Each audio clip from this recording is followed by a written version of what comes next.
New this hour, the state of California plans to sue President Trump now over his decision to dispatch that state's National Guard over the governor's wishes. The standoff between Los Angeles citizens and federal immigration agents is expected to continue today after a tumultuous weekend. New at 4 o'clock, roughly 500 Marines have also now been mobilized to respond to these protests, joining the National Guard. Michael Yoshida has more from L.A. Protests rocked the Los Angeles area over the weekend in response to the Trump administration's immigration crackdown.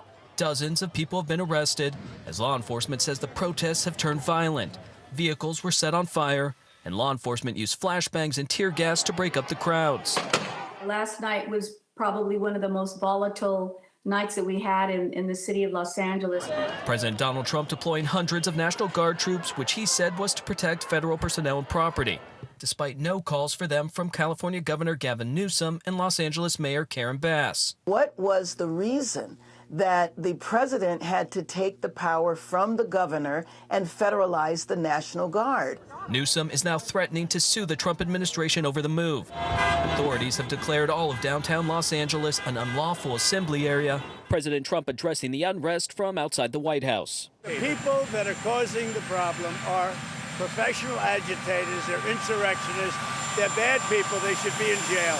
The National Guard is staging in at least 3 locations across L.A., including the Metropolitan Detention Center, where Democratic Congresswoman Maxine Waters was denied entry Sunday. I need to get in. They said, we're not letting anybody in, and slam the door. And so I didn't have an opportunity to talk with anybody.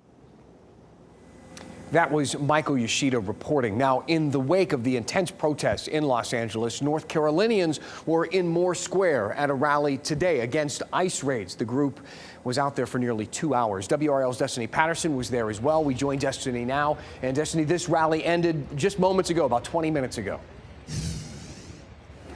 That's right, Dan. Obviously, things are much quieter now, but there were roughly about 100 people that I counted that were here earlier today. You can see that there are still a few people that are hanging out. You can see the signs that have been left over from that demonstration. And the main thing here was that demonstrators said that they had a message that they wanted to get out, but they also wanted to do it peacefully.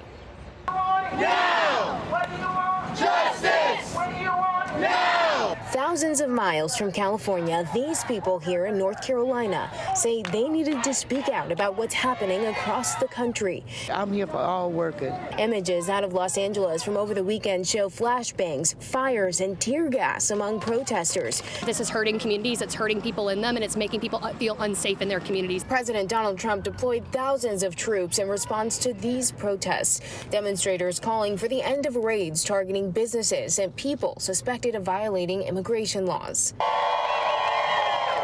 Dozens of people were arrested in California. Labor leader David Huerta was injured and arrested Friday at an ICE raid in Los Angeles, according to demonstrators. They're concerned about one of their own being taken from their community. This labor union is calling for his release, as well as an end to the raids by immigration officials and the National Guard to stand down.